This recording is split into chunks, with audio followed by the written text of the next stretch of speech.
broadcast. And thanks everyone for joining us on this webinar and taking this next hour to learn about storytelling. So our topic today, using storytelling to boost your nonprofit's communications. It seems like a popular one. And I'd like to just tell you a little bit about me and why I'm speaking about this topic today. So as Marina mentioned, my name is Marlene Oliveira, and I'm a communications advisor and copywriter, and my company's name is MoFlow. So I've worked in nonprofit communications, first as a communications manager inside of a national charity for 6 years. And for the last 10 years, I've been working as a consultant, helping a number of different nonprofit organizations. Now I work primarily with capacity building and grant making organizations in 3 core areas. And those are branding and specifically messaging platforms, the area of website content strategy, and for those clients, I also write their website copy, and story writing. And as I said, I work with just a few clients a year on those 3 main areas, but I try to support nonprofit communicators in any type of organization through my efforts in terms of blogging and training opportunities like this one today. So I run 2 blogs. I have my business blog, MoFlow, where I tend to talk about those 3 main areas that you see on the slide. And I also run the Nonprofit Mark Community blog. So that is a blog I created for nonprofit communicators to share with their peers. So most of the bloggers are members of the community, not me. So today I'm going to talk about leveraging storytelling within your marketing communications mix. My message for you today is that instead of thinking about storytelling as yet another thing to do, you can use stories to boost the quality and the impact of the content that you already need to create, that you're already tasked with creating. Here's what we're going to cover today. We're going to spend a good chunk of time today looking at the specific reasons why a range of nonprofits are telling stories. So I'm going to share a lot of examples. I'm also going to share examples about how and where nonprofit communicators are sharing their stories. And as we go along, I'm going to give you some of my ideas and my tips about where to look for guidance in this area, where you can look inside of your own organization to help you decide which stories your nonprofit should be telling. This is going to be about how you can approach storytelling in a focused and strategic way. And we're going to review steps that are going to help you develop content that's compelling and that supports your organization's mission and goals. So there's no one-offs in terms of good ideas that you pursue that may not turn out to be such good ideas, but that everything you do in terms of storytelling supports your strategy and your mission. Because you're going to spend an hour with me, I always like to be super clear about what we're going to discuss and who the webinar is for. So I'm not wasting your time and you don't give up your lunch and find yourself unsatisfied at the end of the hour. So I have designed the content of this webinar as introductory level, as we said in the webinar description. This webinar is for beginners who are new to storytelling, or if not beginners, then people who are struggling with figuring out how storytelling should fit into your mix. So this webinar is for people who have questions like, how can I possibly add storytelling on to my already long to-do list? Or how can I figure out which stories to tell and make the best use of my very limited time and resources that I have to dedicate to storytelling? I'll repeat it again that this webinar is about planning out your stories. It's about selecting your stories and fitting them into existing activities and priorities. What we're not going to talk about is the nitty-gritty of how to develop stories, although I do have resources on my website, and we'll talk about that later. But I do have resources on my website to help with that. We're not going to talk about story types or even really story structure or any steps in story development. It's going to be about getting strategic about storytelling and planning out which stories you're going to tell. And one more thing, this webinar is going to be workshop style. I always try to make any webinar workshop style. So I'm not just talking for an hour, but you're given an opportunity to apply some of the ideas that I'm talking about. So that means I'm going to pause several times so that you can work along as we go. So if that all sounds good, I'm excited to share this next hour with you. And I'm going to give this little disclaimer that since the beginning of October, I think I've either been fighting a cold, succumbed to a cold, or recovering from a cold. So I've got my cough drops, tissues, and Kleenex nearby, but I'll let you know if I need to pause for a moment. So let's jump into the first exercise that I'm hoping to walk through today. So if you don't have something to write on or a document open on your computer that you can make notes in, I'd ask you to take a moment to get that organized right now.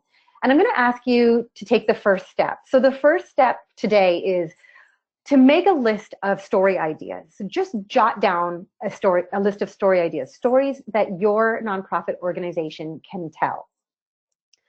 So this is just a quick start to this list. It may just be 4 or 5 ideas, but try to think about it in terms of story ideas that you've had floating around in your head, but haven't implemented yet.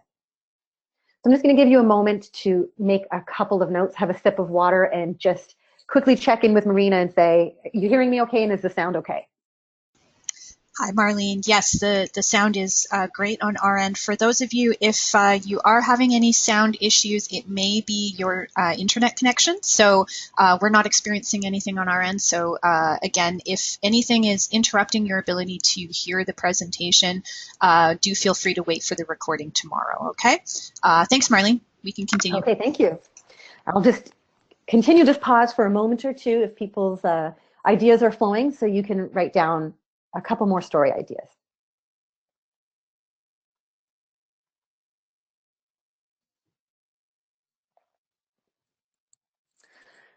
And as you sort of finish up your notes, I want to say we're going to come back to this list that you're writing down in a moment. But first, I wanted to share a couple of very common concerns that I hear. So I mentioned I run 2 blogs, and people subscribe to email updates from those blogs. And when a new subscriber joins, I always ask, what are you struggling with right now, either with marketing communications in general or with creating content for your nonprofit? And here's something I hear all the time. Our cause is boring, dry, and just isn't as sexy as other organizations. Or we're at a disadvantage. We don't have cute kids or puppies to feature because of the type of work that we do. And if you share this concern, I want to ask if you've ever heard of a project called Humans of New York. If you haven't heard of it, it's very popular, so there's a good chance that you have. But this is a photo storytelling project that was started by a photographer named Brandon Stanton back in 2010. So he's a photographer, but he started having conversations with his subjects and including small quotes and maybe stories along with the photographs that he was sharing. And it grew in popularity and it evolved as a storytelling project. What I'm showing you here is the main page of the website or blog. But as of earlier this year, the Facebook page associated with this blog had 17 million followers. And the Instagram account that he associated with his blog had almost 8 million followers. And his wild popularity, he has put it to charitable use and he's written a couple of books, but he's also leveraged his following to raise money for a number of causes. And I'm sharing this because it's a kitten and child-free project. So I wanted to share a little glimpse of the Instagram account for Humans of New York, so that you can see the people that he's featured, as well as the popularity of these stories. So I left the sort of the likes and the comments visible in this one of his Instagram posts, and you can see just this one photo had 288,000 likes and more than 4,000 comments. And this is popularity not based on cuteness or tugging at obvious heartstrings, but about human connection. And it's about popularity based on telling stories. So while this isn't going to be a webinar about making the case for storytelling, I do want to share a couple of research studies that I think are connected to what I've just shown you and are important for a nonprofit communicator to keep in mind. So at the bottom of this slide, I have a link to research, an article I published on my blog. I'm about to share 3 different studies with you. And these all are linked to from that post that I've included on this slide. So first is a study by Paul Zak and his colleagues. This researcher, through a series of video-based tests, discovered that compelling narratives cause oxytocin release, that stories literally affect brain chemistry, and that oxytocin release and the power of stories they have the power to affect our attitudes, our beliefs, and our behaviors.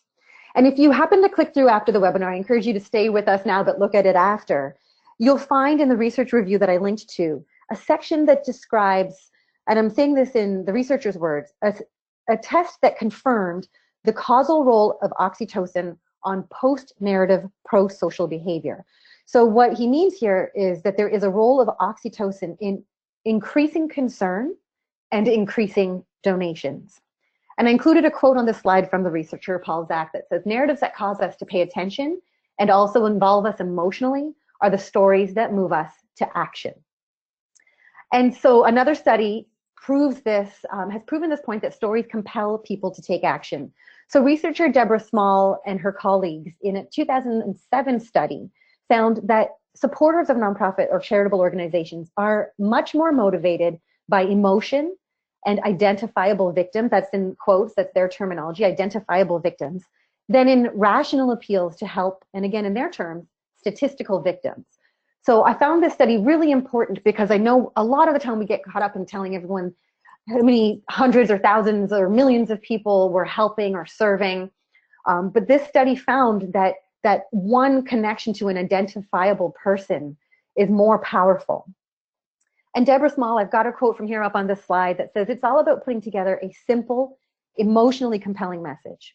And the best way to do that is in the form of a picture or a story, something that purely engages the emotional system. So it's a vote in favor of emotional over rational arguments to support your cause. And finally, stories have been shown to build empathy and connection. Storytelling is an effective way to foster empathy, compassion, tolerance, and respect for difference. So this group of investigators in New Zealand found that simply the act of telling stories, even if they're not our own stories, can help to build a relationship with someone. These researchers put kids who are from different racial and economic backgrounds together for a series of story time activities. And they found that even when the kids weren't sharing their own stories, when they were just reading storybooks together, they developed empathy for one another, that they felt more connected with each other, and that as they grew up, and I couldn't believe this, they were less racist and classist than other kids. So that's the power of stories to build empathy and connection, which is totally amazing.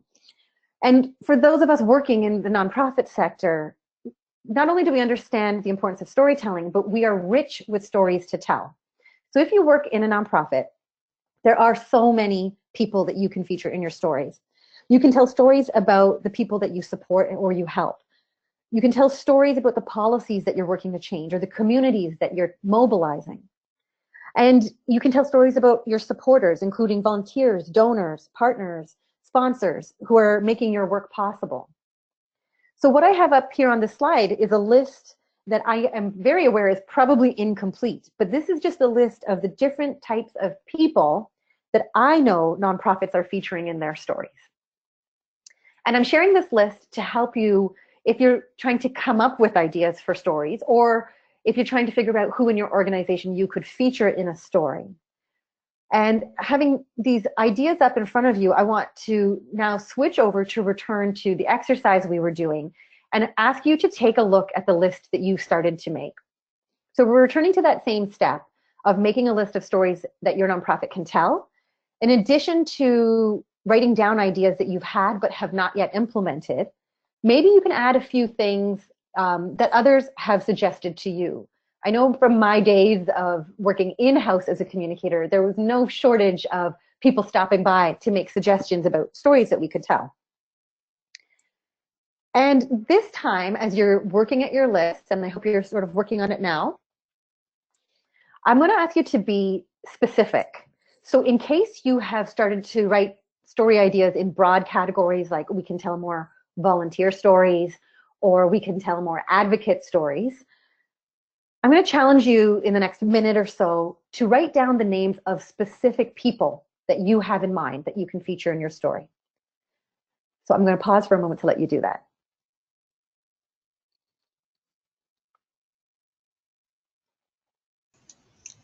Marlene, while you're paused there, Yes. letting folks get caught up with that, I just want to remind everyone that we are going to do questions at the end of today's session. So do pop your questions in the chat box as you think of them, and we'll compile as many as we can.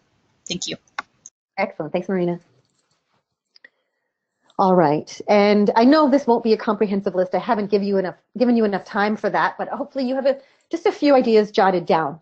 And so I want to take this to the next level and ask you to review what you've written down so far and pick just one story from your list. Look at your list and pick up the story that it's a combination of the story that you're most excited to tell, a story that you think is going to be really compelling, and a story that you think is important that your organization shares. So have a look at your list, put a little bit of a critical eye to sort of where those three things connect, something that you're really excited to develop, that you think is going to be very moving for people, and that it's important that your organization shares this story. Maybe draw a circle around it. And then answer the question that I have up on this slide. What's the story about? So obviously we don't have time for a full synopsis, but can you summarize very briefly what the story is about? And I've given a suggestion here on the slide. Try completing this as a sentence. This person went through this experience, but describe, in a word or two the experience, which resulted in, and what's the outcome? So I'll just give you a moment to do that.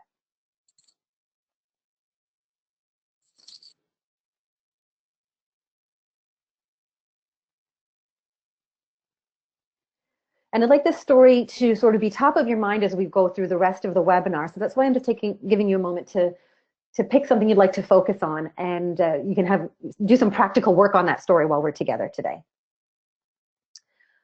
So we want to be smart about storytelling, and we want to be strategic storytellers. And strategic storytellers and smart storytellers know why they are telling stories. You always need to start with why. As a hint, your why and your reason can be very different from the reasons that your peers at other nonprofits might give. And I know I've already sort of made references to support and donations, but I'm actually a communicator that works outside of fundraising. And because of that, I see just how many strategic priorities communicators need to support, including fundraising. But there are so many more reasons or additional reasons. So I want to share some examples of real reasons why nonprofit communicators are telling stories. And I want to tell you that this opportunity that I get to present to you with CharityVillage is something I look forward to all year long. And I've literally been planning this webinar and thinking about it all year long, doing research along the way and publishing what I've picked up on my blog because I want to give you resources to go back to, and we have limited time together today. So, oh, I'm sorry, I got ahead of myself. So before I give these examples, I wanted to point you to the places that you can look for your why. So smart storytellers know why they are telling stories. And if you're not clear on why right now as we're sitting here, there are probably places in your organization where you can go and look. And the two most obvious and I think ideal places to look are your organization's strategic plan and your communications plan. So in your strategic plan, you would have organizational goals and priorities. And your storytelling really has to connect back in ways that support your mission and your goals. I know not every organization has a communications plan documented or articulated, but if you do, then this work has been done for you because your communications objectives should have been designed to support your organization's goals. And so here, I got ahead of myself, sorry about that, but here's where I come back to a list of whys that these strategic communicators have previously shared with me. And at the bottom of this slide, again, is a link to a blog post where this is all explained in much more detail, but I've brought in some highlights. So before I get into these examples, I want to just give a thank you and a shout out to this large group of communicators who shared their why. And I know some of them are on this webinar, so that's wonderful for me and for all of us. So let's have a look. At the Law Foundation of Ontario, they are telling stories to demystify complex concepts, to demystify the work that they do.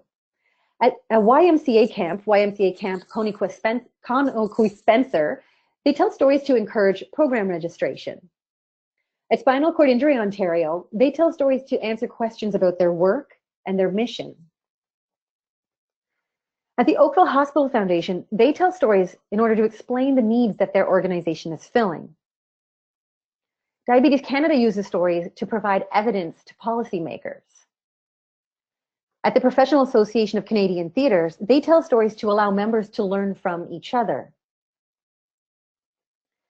At World Vision Canada, they use storytelling to create transparency and build confidence. At Pathways to Education Canada, they tell stories to create space for new voices. At AnitaB.org, they tell stories to connect people working in isolation.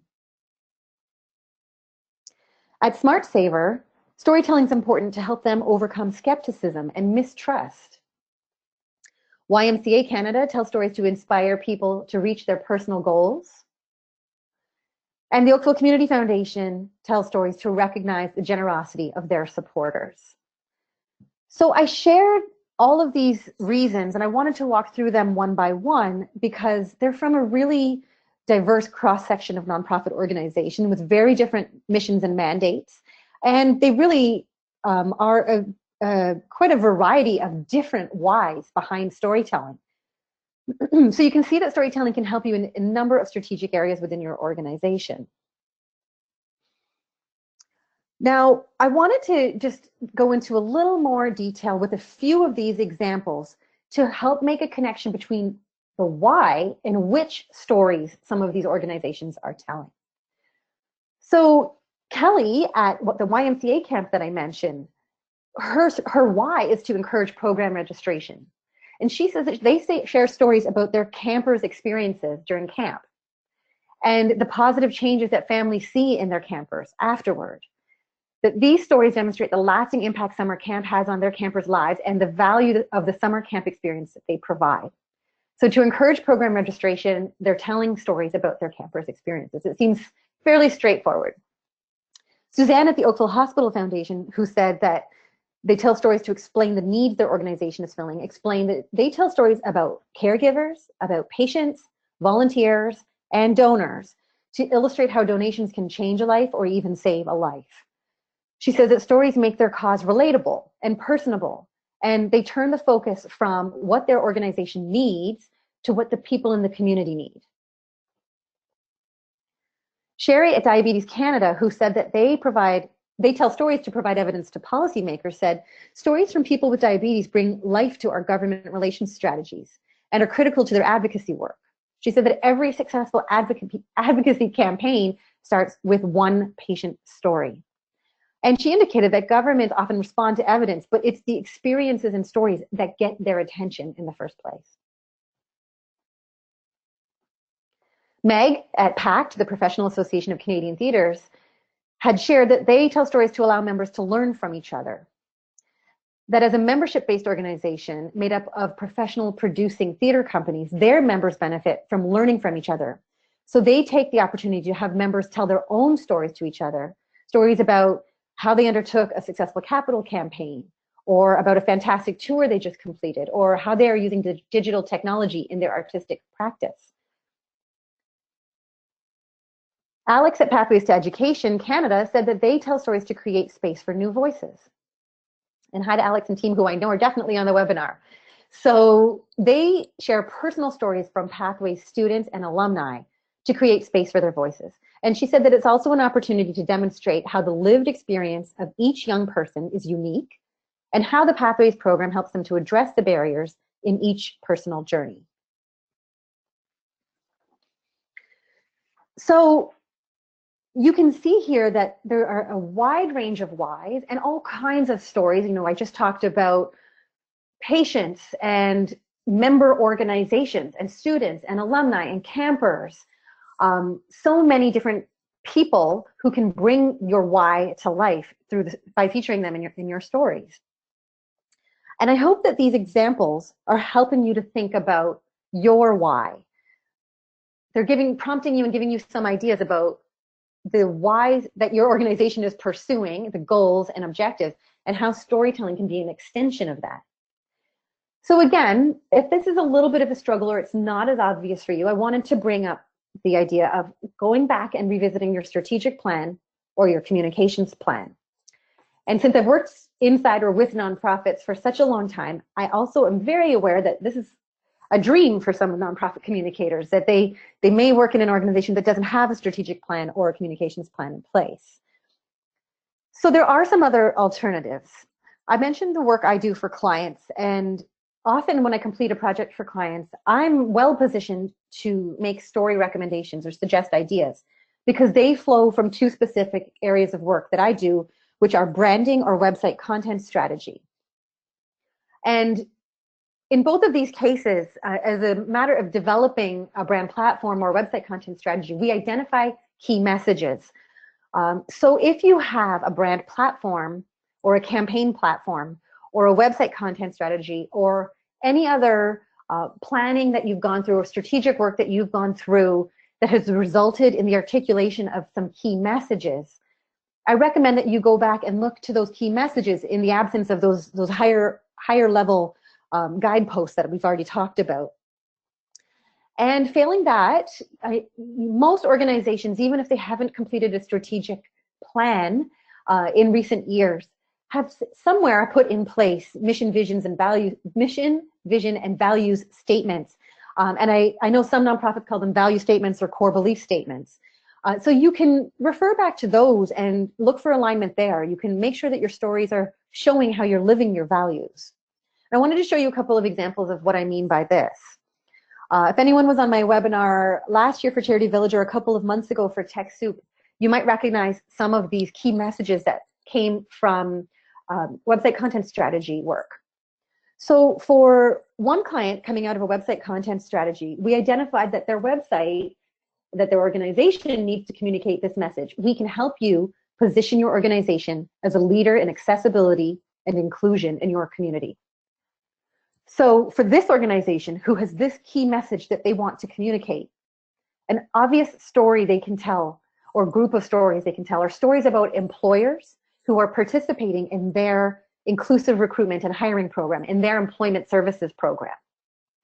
So at the bottom I've indicated this is taking a key message and turning it into a story idea. This is also from a website content strategy. A key message of you can come to us for a connection to a broader movement.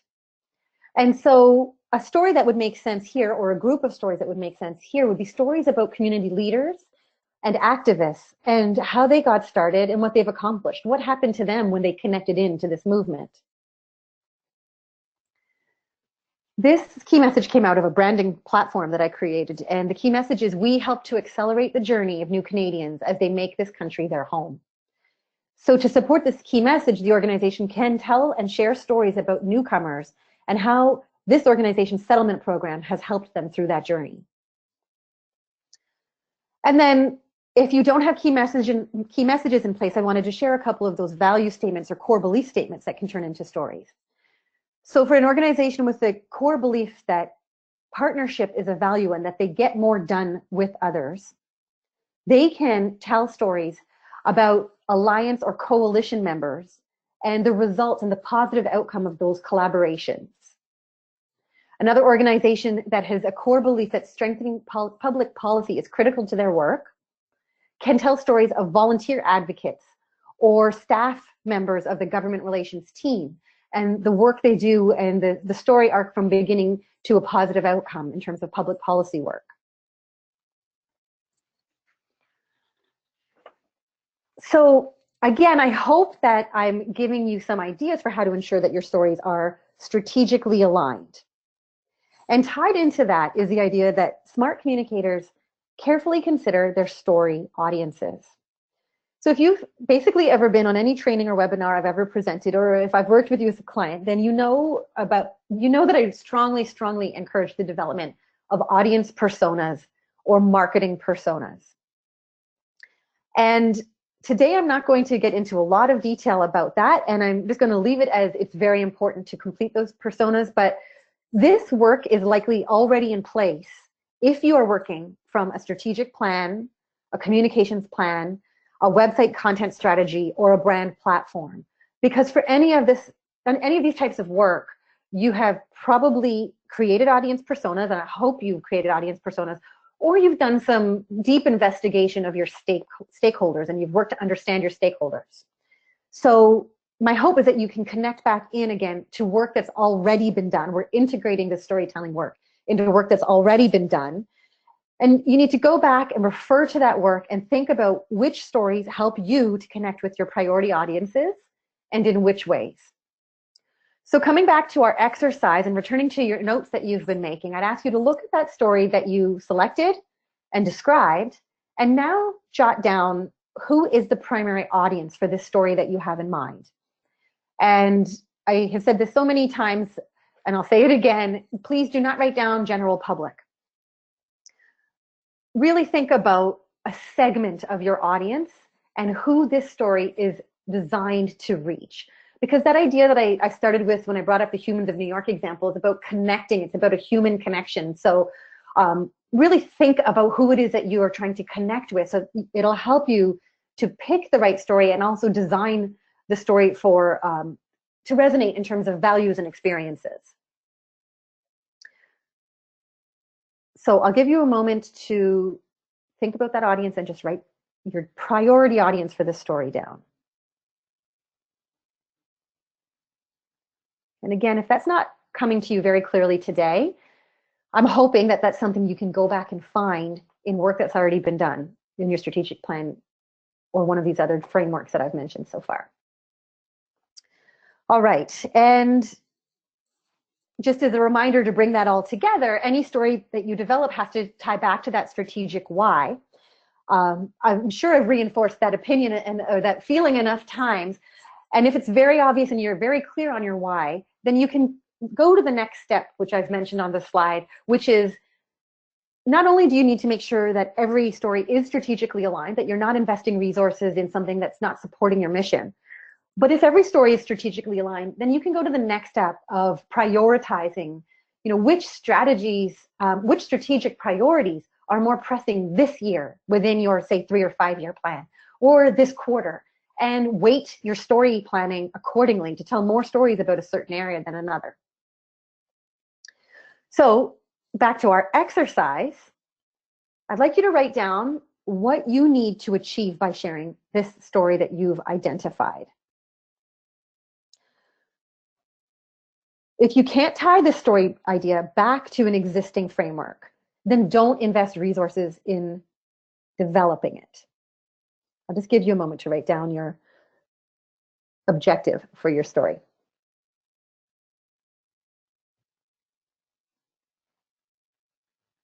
And then related to your objective, what programs, events, campaigns, or other offering can you feature in the story? So I know we most likely have a very diverse group of communicators from a diverse group of organizations. So it gets very hard for me to give all of the examples. I start with programs and services and events, but it might be fundraising, it might a fundraising campaign or a fundraising event. It could be a petition. It could be an advocacy campaign. It could be your camp. I know this can be really broad, but think about the specifics of your organization and what would you be mentioning? If not a full out feature in the story, what would you at least want to make sure you mention? And I say this because I know I've been in circumstances working with clients where we've got rolling. We started getting rolling with developing a story, and it is a good story, and it's a feel-good story, and it brings sort of the need the organization is feeling to light. But I've asked the question, well, how does this relate to the work you do? And that wasn't even considered in sort of the first assignment. And by thinking about that, it added a whole other layer to the story and the person's connection to the organization. And of course, it's important, we're investing resources. It should connect back to our work. It should be worth telling from a business point of view. And ideally, it's shedding light on the impact of what we're doing. Now, having identified some of these elements in your story, how are you going to know if your storytelling is successful, whether it's helping, whether it's supporting your priorities and meeting your objectives? This is a very simple list of some very basic measurable outcomes. But I would argue that any story you tell should have some kind of outcome that can be featured as a call to action in your story. So sort of when in doubt, you can always encourage people who enjoy hearing your stories to sign up to your email newsletter or print newsletter or magazine to keep hearing about your organization and the people you're helping. You might have a story that's geared toward promoting online donations or program registrations. I've had clients who have fairly complex programs that they offer who want to start with getting people to ask for an information package so they can, they may not be ready to register, but they might be ready to learn more, and then the organization can find out who is interested in their offerings. It could be in a story that's promoting an event, and so you're going to measure links to event registrations. If it's public policy work, you might be measuring how many meetings have been secured as a result of your storytelling or petitions signed. An outcome can be increasing community participation. For example, people signing up to be members in your forum, your private forum for members, or whether storytelling is encouraging discussion within those forums. So those are just some ideas. You know what you need to do in your organization and what makes sense in your organization, but I shared them to prompt some ideas for you. So having done that, I want to ask you once again to return to this exercise and answer the question, what call to action can you feature in the story that you're planning? How are you going to assess the success or the result of sharing this story? Let's give you a moment to think about that and write that down.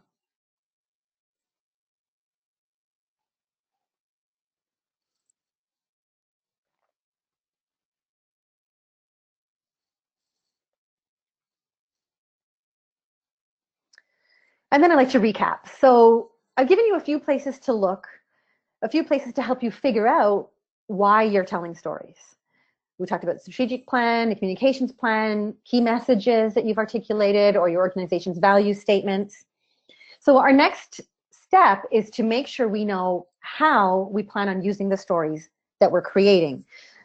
Because before investing resources in developing a story, it's important that we understand where we're going to use the story and that we can put it to good use. So I'd like to suggest using sort of taking a liberty here, but sort of using the 80-20 rule. To spend 20% of your effort on creating those stories and 80% on promoting them. And I've framed it this way because what I want to say is it's not about a never-ending cycle of story creation that you can't keep up with. It's about figuring out which stories you're going to tell, when, and then using those stories to boost the impact and add interest to tactics that you've already planned. And so to go along with that, I want to let you off the hook a little bit. We're not adding an 80% promotion machine. We're thinking about how storytellers can integrate stories within your existing communication.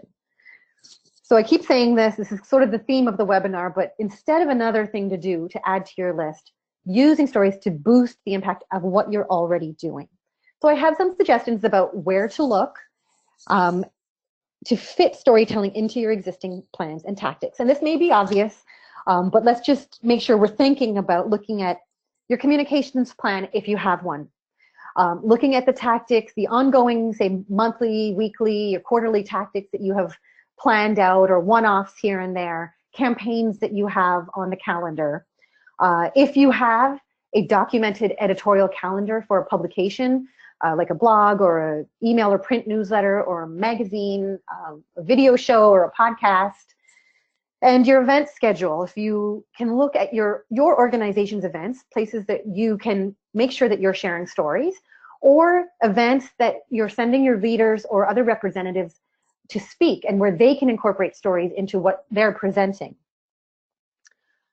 So once again, I turned to your peers to get some ideas about where nonprofits are currently using their stories. On the next slide, I'm going to have the link where you can read more about these ideas. But the range is huge. So right now, your peers are using stories in direct mail, in social media, inside or alongside reports. They're incorporating stories in media relations materials, including media releases and mat stories. They're working stories into presentations and panels. They're printing stories in their collateral materials, incorporating them in events and one-on-one meetings and in their spokesperson program. Some of the more obvious and expected places, they're telling stories on their blog, in their print newsletter, in email updates, in an annual report or alongside their annual report, on their website, in executive speeches, in sponsorship kits, and in podcasts. So you can see there are many, many ways that storytelling can boost your nonprofit's message. I'm sure I'm missing ideas that are going to come to mind for you right now, and many other ways that you can use stories. And keep in mind that this is a bit of a blend of channels and formats, but you can tell stories in person, in written form, as photos or as videos or in audio content. And I moved through this list quickly because I don't want you to think about this as another thing to do or something. I don't want you to think of stories as something that needs its own promotion plan. I want you to look at these lists and think about the tactics that you're already delivering, and think about investing wisely in creating focused, compelling content that can improve the quality and the impact of your communications. So I have an example for you from this post where I've shared the link at the bottom of the slide, where I've shared a little bit of a lengthier explanation for all of them, and this particular explanation from Suzanne at the Oakville Hospital Foundation, because I think it will help you to take the pressure off of telling lots of stories and think about strategic storytelling. So Suzanne said that for the past several years, their foundation has chosen one exceptional and life-changing patient experience and will tell and retell that story throughout the year to donors across multiple platforms. And so for them, it often starts with a direct mail appeal written in the voice of the patient. They then share the story on social media with photos to add more details, more personal details. And then months later, they revisit the patient's story to get an update on their progress. And they share it in a video, or they have the patient speak at an event. And Suzanne says that they find that they are reaching different audiences with the same story. And for donors who have already heard their story, they have a stronger connection to it. So you can see just in this one response about how are you using stories, the Oakville Hospital Foundation is using a number of channels and tactics, but just one story, and it's working very powerfully for them. So to recap where to look for stories, my suggestions are to look to your communications plan, editorial calendar, your event schedule, or any other calendars that outline the tactics that anywhere that you've documented your plans for tactics that you can leverage for story promotion. Okay, so until now, I've been talking as if you have endless ideas for stories and you just need to narrow it down to the right ones. And that is the case for a lot of nonprofit communicators, but just in case you are struggling with leads for specific people to feature, I want to share a few tips for finding stories. And once again, they are provided by your community of peers. So again, I'm sharing a link. I'm sharing a lot of links today, but you can get a lot more detail if you go over to this link after the webinar. And it's going to be, you're going to have access to the slides to grab all of these links. But Catherine, who is the Marketing and Development Officer at an art gallery, the Carnegie Gallery, her tip was to be clear about how and when you're going to be using stories. So she finds that people step forward to participate in their storytelling and their story sharing because she created a recognizable and ongoing feature in their gallery newsletter. And so when she asks people to participate, they're familiar with that feature and also the expectations around how much they're going to share. Fiona at Spinal Cord Injury Ontario, she's the marketing and communications manager there, says that she ensures ongoing communication with frontline staff because they know the stories. So she makes a concerted effort to have coffee chats and one-on-one conversations with her peers who are frontline workers. And she's also presented about the importance of storytelling and asked people for stories in meetings and conference calls. And she says this has been very successful in unearthing specific story leads. Another idea, and this comes from Anthony, who's the Director of Communications, the Senior Director of Communications at Cultural Vistas, said they run an annual photo contest. They crowdsource their stories through their annual photo contest. The contest has a theme that helps them to illustrate their nonprofit's work, a key outcome of their nonprofit's work. The contest helps them to build their catalog of photos they can use, and it also gives them leads on stories they can pursue. The next two tips are I've split them out because they can be split out, but they come from one person. So attend live events to make face-to-face connections, or ask for feedback about people's experiences with your organization. So Yasmin, the communications coordinator at TechSoup Canada, combines these two things by attending events where TechSoup Canada members are present, and she asks them for feedback about their experience with the organization So she's gathering the feedback, which is important, but she's found that also breaks the ice and opens up the opportunity for her to unearth stories. And the last tip is to use one primary channel to begin and to get people on board. And that tip comes from Blair at the Alberni Valley Hospice Society. And he says that the team is always looking for Facebookable moments, what they call Facebookable photo opportunities. And they generate photos that they can use on Facebook, but they're able to use this activity to find story leads and develop more complete stories that they can share in their newsletter. All right, so I'm looking at the time and I try not to talk too fast, but I'm going to pick up my pace just a wee bit. I am almost done, but we might run a little lean on question time. So I'm going to have ways for you to get in touch with me also if we don't get to answer that many questions today. So once you know which stories you're going to feature and how you're going to use them, once you're clear on that, it's time for story development. It's time to plan and write your strategically aligned story. So before you start writing or developing your story, you need to get clear about everything we talked about today. You need to be clear enough that you can document the following elements. You need to be able to write down who the primary audience is for your story and why. Why did you select them? You need to be able to write down your objective, what you hope to achieve by sharing this story. How is the story aligned with your strategic goals?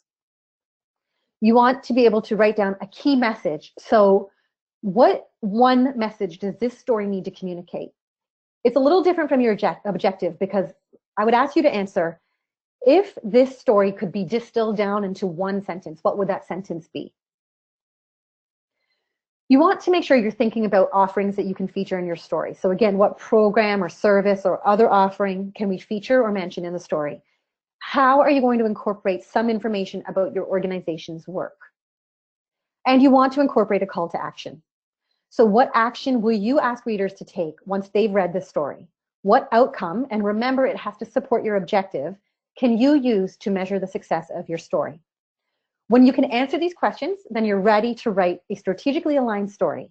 If you're missing elements, go back and do the research. Either fill in the blanks and make the necessary decisions before proceeding, or really be critical about whether this is the right story to pursue. And if it is, this is a good exercise anyway. I often recommend the idea of writing a brief for yourself as a copywriting technique, as a warm-up to copywriting. So if you do this before you start developing your stories, you're going to ask better questions as part of your story development. You're going to create a more meaningful angle, and you're going to include all the right elements that help you get the most out of your storytelling efforts. So the good news is, if we come back to the work you've been doing over the last hour, if you have been working along, I hope you have this story brief in front of you. Most likely the only thing you're missing is that key message, which may come from doing the rest of the work, but you more or less have that story brief in front of you now. So what you have in front of you is what I would call a strategic story brief. So whenever I do a webinar, I always like to include a little bonus for people who want to stay in touch with me through my email updates. And this time what I've done is I've pulled together 3 resources to help you plan the right stories for your nonprofit organization. So I've included 3 worksheets. They're basically worksheet versions of what we've talked about today. The first one is a story assessment and prioritization worksheet. It doesn't have a very exciting name, but it's a little chart you can use to list out your story ideas and answer a few simple yes or no questions to assess and prioritize your organization's stories. And it includes a couple of logistical points to consider so you can consider them to help you with timing out or figuring out when you're going to pursue and develop these stories. I've also included what I call the strategic story planning brief. It's what we just discussed, and it's in a worksheet style. So you can either print it off and complete it for each new story you write, or just copy the questions out, paste them somewhere else and work with them. And then I've included a list of useful links to help support you in your story planning. So those are links to the blog posts that I mentioned today, as well as a couple of additional posts that will help you to kick off and track your story creation. And I've included the link at the bottom of the slide to where you can go to sign up for this little bundle. And if you are interested in my help, because this is what I do as a consultant, one of the things that I do, if you're interested in my help in actually writing your organization's stories for you, I'm now booking story writing clients in January and beyond. So I've created a little wait list, and I've included the link here so that you can seize the opportunity. If you're interested, sign up there, and I will be following up with anyone who signs up. I'll be following up in December to start booking projects in January and February. I've just got a couple of very basic questions to get a sense of what you need in terms of story writing support. And that's it. So hopefully you have ended this webinar feeling that you're ready to use storytelling not as an add-on, but as a way to boost your nonprofit's communications. The task is over to you now to make smart storytelling decisions that are aligned with priorities and goals, and say goodbye to any one-offs that you're not sure of or you're not sure you're going to get value from. So I want to thank you again for giving an hour of your time to hang out with me and talk about storytelling or listen about storytelling and work through an exercise. If you want to learn more about my work, there's my URL, moflo.ca. And once again, I've included the link to that story writing bundle if you want to sign up for those free resources. Thanks very much. Wonderful. Thanks, Marlene. Another fantastic presentation. We always love having you present for us. So I'm so glad that you were back today. Thank you, Marina. We do have quite a lot of questions now. We will possibly go slightly over time. So those of you that need to run on the hour, no problem. We will record the question period as well. So if we do go over a little, you can catch up on that when you get the recording tomorrow. Marlene, let's jump right in. We had a lot of questions about confidentiality and privacy. So perhaps you could speak a little bit to that generally, and then we can get into maybe a little bit of the particular aspects of that. Do you want to maybe just give a bit of an overview on how to sort of build that in when you're working with your stories? For sure. I mean, obviously, and for some nonprofits, the sensitivity is so high, and for others, it's a little easier. But you obviously need to get permission. Part of assessing your story leads is figuring out, is this going to be viable? Is this person going to be willing to share their story? I think one of the things that's really helpful in building comfort level is being really clear about your story brief. So going through the exercise of completing that brief, a polished version of it to share with them before you even approach them. This is what we're hoping to talk about. This is what we want to feature. This is where it's going to be used is a helpful step. Over on the Nonprofit Mark Community blog, and I will have to follow up to share this link, but we recently shared a post about release form permissions and some of the steps to building that into your story work and your communications work. So that's for sharing stories or video footage or photography, anything. Do you think that sort of answers the top level area, Marina? Yes, I think it does. That's great. And so diving just into that a little bit, we had a question that I think many organizations attending today would find themselves in this situation. When dealing with particular populations, more vulnerable populations perhaps, how do you look at consent? Because how do you make sure that people fully understand what consent they're giving, and what are some of the issues related to that? So this is a tough one because I, as an external person writing the stories, I'm not usually any longer involved in the initial conversations and navigating. It's usually frontline staff working with the communications person, and then I simply get the assignments. So this is tough because I think what you're hinting at is a mix of, it could be age, it could be language barriers, it could be a few different things where you're making sure that, or you want to make sure that you're not either sort of bullying someone, not intentionally, but bullying them through the story. So all I can say as a general answer to this is being as transparent as possible about all of those details I said, being really, really clear about what parts of their story you're asking to share, and you can flip that around and ask them, what parts of your story are you willing to allow us to share? And you can also introduce the option of anonymizing the story. But I think I'm probably not answering that finer point that I'm not that well equipped to answer about obtaining consent in tricky situations. No, that's great, Marlene. I think that's a great introduction. And, really when you're getting into the finer details of that particular point, you may even need to, have some legal advice there that we can't provide on the webinar. But I'm glad that you brought up the sort of suggestion of making things anonymous, because we had a number of questions about that as well.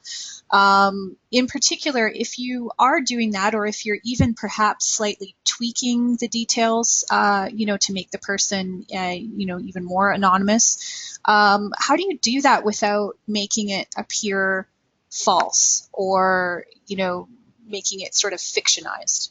Mm-hmm. I think, again, transparency comes in here. In your story, you would need to say, you'd need to indicate not their real name. You can have a footer or a sidebar, depending on how you're using the story, that says, names and details have been changed to protect the confidentiality. And then you just tell any actual details that you can. Keep the story as true as you can, but just removing what you need to make it an identifiable person. Great. And so on that same topic, we'll just finish off with photos. So obviously, if you are protecting someone's identity, you're not going to be including a photo of them. How do you sort of get around that then? Stock photos sometimes feel very fake. Is there a good approach to how to add photo and visual impact to the story? Yes, I would give these disclaimers because I'm not the designer or photographer for any of the stories that I develop, so I'm sure I'm missing ideas. But I agree about stock photography can kind of just kill the life out of your story if it's not well chosen or well aligned. One technique that I have seen used is, and actually this is with an organization that I volunteer for. I volunteer in a children's literacy program. It's an amazing program. We just go over and read to grade ones, but it is so compelling to think about the kids. But when they capture photos once in a while or ask volunteers to do it, we just position the child so their face isn't visible. So the volunteer is visible, but you can still capture the moment of that interaction. So that's one way. And then sometimes depending, and of course people are more compelling than objects or landmarks, but depending on the subject matter of your story, it can be a building it can be Parliament Hill in an advocacy story, or it can be a carefully selected corner of a facility or a hospital or a park, or something that's visually beautiful that sets the stage but might not show the person. That's fantastic. Those are great tips. Okay, so moving on. Obviously, a lot of these stories are going to come from the front lines. So yes, for the communicators out there who are not working on the front lines, do you have any tips for them on how to work with the frontline staff and how to create a culture of storytelling at their organization? Mm-hmm. Well, I would like to point anyone with this question back to that post about tips for unearthing your stories that I did share, because we have more detail in that post than what I quickly shared today. But I think being intentional about it, putting it on the calendar. So to take Fiona's idea that I shared, where she does two things. She schedules one-on-one meetings with frontline staff that she knows are her connection to the stories. So she's not just like putting email requests out to anyone who has stories, send them to me. She sits down and schedules, not overdoing it, but schedules a coffee or tea chat with certain individuals on a regular basis. And when I say regular, it might be quarterly, it might not be every week or every month. And that intentionally showing up in meetings to talk about what storytelling has achieved and putting the call out for what can we do next with storytelling, and relating it back into what the organization is trying to do, so that we as communicators are not tactic deliverers, but we are an extension of strategy. We are an extension of moving the organization toward mission fulfillment, and we're bridging our frontline team members to be a part of that execution on strategy. So I think those two tips are really good. The tip that Blair shared about looking for Facebookable moments, like keeping it really simple at first, not necessarily saying, I need to develop a story, but saying, do you have any great moments that we can capture? And then just having your finger on the pulse, so that you're not having these huge impersonal asks from time to time, but instead nurturing that ongoing search for stories. That's fantastic. Okay, and so I mean, obviously we live in a very noisy, competitive world, as one of our webinar participants pointed out. How do we make our stories stand out? I mean, storytelling is the hot thing right now. For those of you who don't know, we had more than 3,000 people register for this webinar today. There's a lot of interest in storytelling. How do we stand out? With any communication, whenever I get this question for any tactic, I think I always come back to the idea of think about your audience. It is impossible. We can't really compete. You know, everyone is producing so much content in all platforms everywhere we go. So the number one way to make sure there's a connection is to look for the connection points, to do that deep audience exploration and make sure that you're picking stories that people really want to hear about, that you're understanding your audience, their values, their day-to-day life, their motivations for being aligned with or supporting your organization, what they read. You know, if you do it, and I didn't really get into this in detail today, but if you do an audience persona or a marketing persona, one of the steps I always say is try to do a little bit of an exploration of what blogs they read or publications they read or shows they watch, and try to work from a frame of making it interesting to them. We can promote and promote and promote, but if it's a dull story that falls flat because we just think we should tell it, but we haven't thought about whether people want to hear it, you know, then we're going to work against ourselves. But starting with really understanding what the emotional points and the motivation that we want to tap into, I think is the best place to start. That's great. And I think we'll just finish off with one last question. And this is, again, something I think a lot of folks on our call today are going to relate to. No shortage of stories at the organization, but only one communications person. Yeah. Do you have any tips for getting that storytelling off the back burner where it often lands when folks are busy?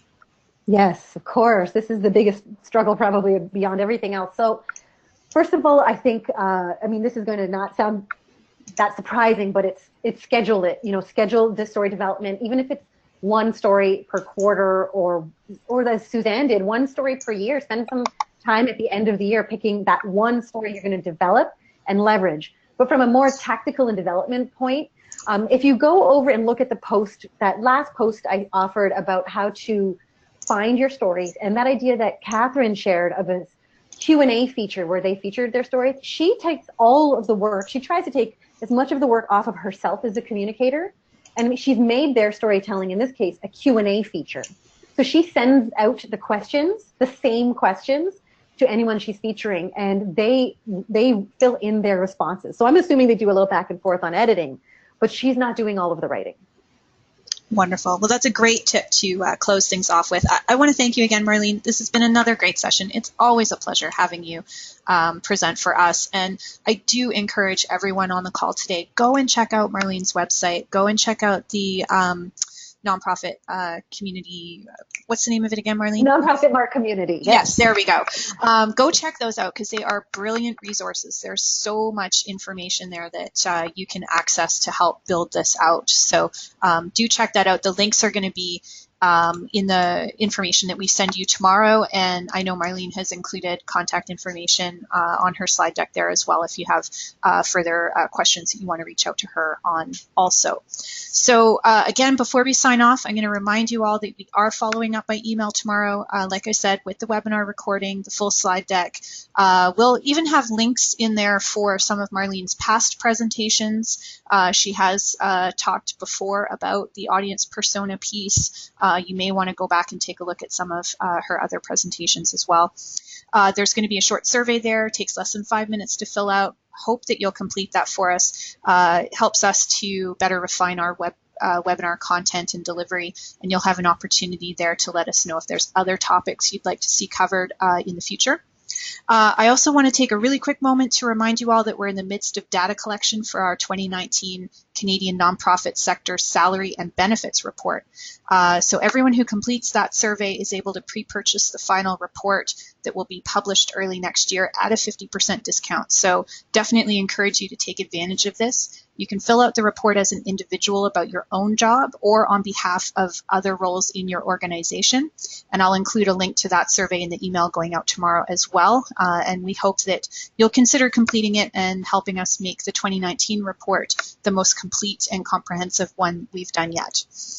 We're returning next week with another free webinar on November 29th. We're going to have John Hallward from Sector 3 Insights, who will be discussing his company's latest research into what makes donors tick. You're not going to want to miss that one. And I'll include a link to the webinar registration in the email that you get tomorrow. I want to thank you all again for joining us today. I hope you all have a wonderful rest of your day. Bye-bye. Thank you all. Bye.